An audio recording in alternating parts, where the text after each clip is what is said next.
हरि ओम.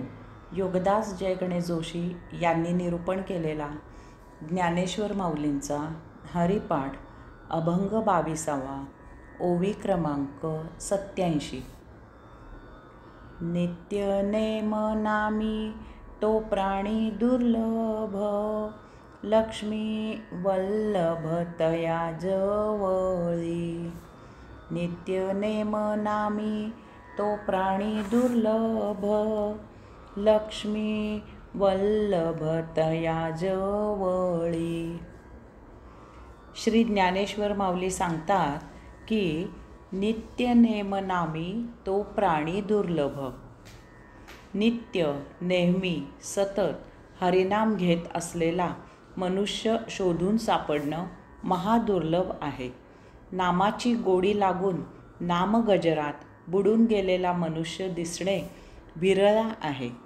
निरपेक्षपणे, निस्वार्थीपणे परमात्म्यावरील भावभक्तीने हरिनामात तल्लीन झालेला पाहायला मिळणे फार दुर्लभ झाले आहे. देवदर्शनाला जायच्याही आधीपासून त्याच्याकडे काय काय मागायचे याची यादी तयार केलेली असते. वास्तवात अशी यादी तयार झाली की मगच त्यांना परमात्म्याकडे जायचे सुचत असते. अनेक जण हरिनाम घेतात. त्यातील बहुतेक जण काहीतरी लभ्यांश मिळावा यासाठी हरिनाम घेत असतात. जवळजवळ 4 वर्षांनी मला अफलातून नगरीचा साळू भेटला. थोड्या गप्पा झाल्यावर मी त्याला विचारले की दैवी बाबांच्या मठात केव्हा गेला होतास? साळू अगदी सहज मला म्हणाला की आता दैवी बाबांची ती पूर्वीची पावर राहिली नाही. त्यामुळे मी आता निरास मामींच्या मठात जातो. एकदम चटकन नवसाला पावणारे निरास स्वामी आहेत. तुम्ही पण जाऊन प्रचिती पहा. काय म्हणावे या भक्तीला?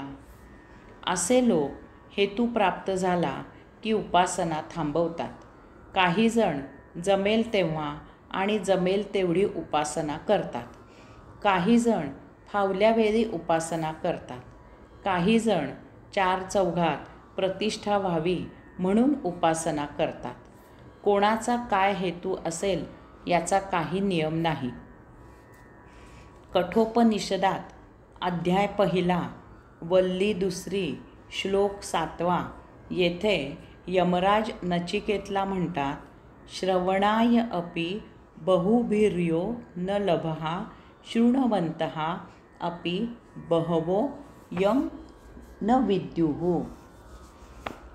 आश्चर्यो वक्ता कुशलः अस्य लब्धा आश्चर्यो ज्ञाता कुशलानुशिष्टः.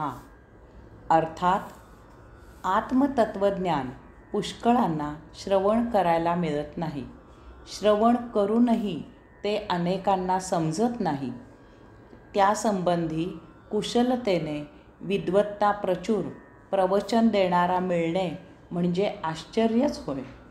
असे आत्मतत्वज्ञान ग्रहण करणारा, जाणणारा मिळणे हे सुद्धा आश्चर्यच समजावे. निरपेक्ष बुद्धीने नामस्मरण करणाऱ्या दुर्लभ अशा भक्ताची फलश्रुती सांगताना श्री ज्ञानेश्वर माऊली म्हणतात की लक्ष्मी वल्लभ तया जवळी. अशा दुर्लभ भक्ताजवळ, अशा विरळा भक्ताच्या सहवासात स्वतः लक्ष्मीपती तो श्रीहरी परमात्मा असतो.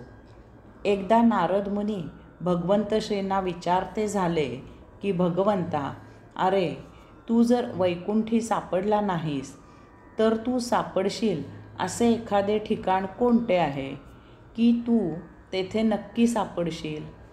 त्यावर स्मितहास्य करत भगवंत श्री म्हणाले, नारदा, अरे जेथे माझे भक्त माझ्या नामाचा गजर करत असतात, जेथे माझे भजन, पूजन, कीर्तन, नर्तन चालू असते, अशा सभामंडपी मी श्रोत्यांच्यात बसलेला असतो. तेथेची मजला गिवसावा. भगवंताला स्वतःलाच त्याचे नामसंकीर्तन आवडते.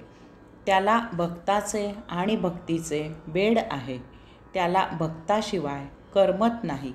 भक्ताला भगवंत जितका आवडतो त्याहीपेक्षा काकणभर जास्तच भगवंताला भक्त आणि भक्ती प्रिय आहे. श्री ज्ञानेश्वर माऊली म्हणतात की लक्ष्मी वल्लभ तया जवळी.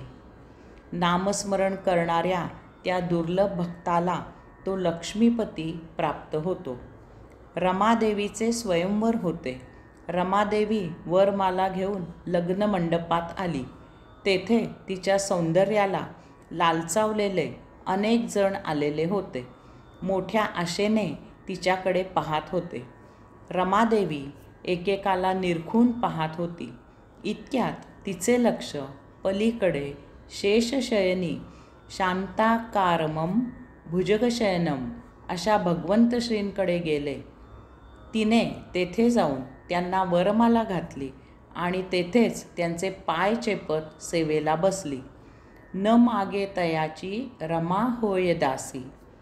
नामस्मरण करणाऱ्या भक्ताला भगवंत श्री प्राप्त झाल्यावर न मागताच त्याला श्रींबरोबर लक्ष्मीही प्रसन्न होते. त्याला योगक्षेमाची काळजी राहत नाही. आता त्याचे प्रश्न हे भगवंतांचे प्रश्न होतात. हरि ओम.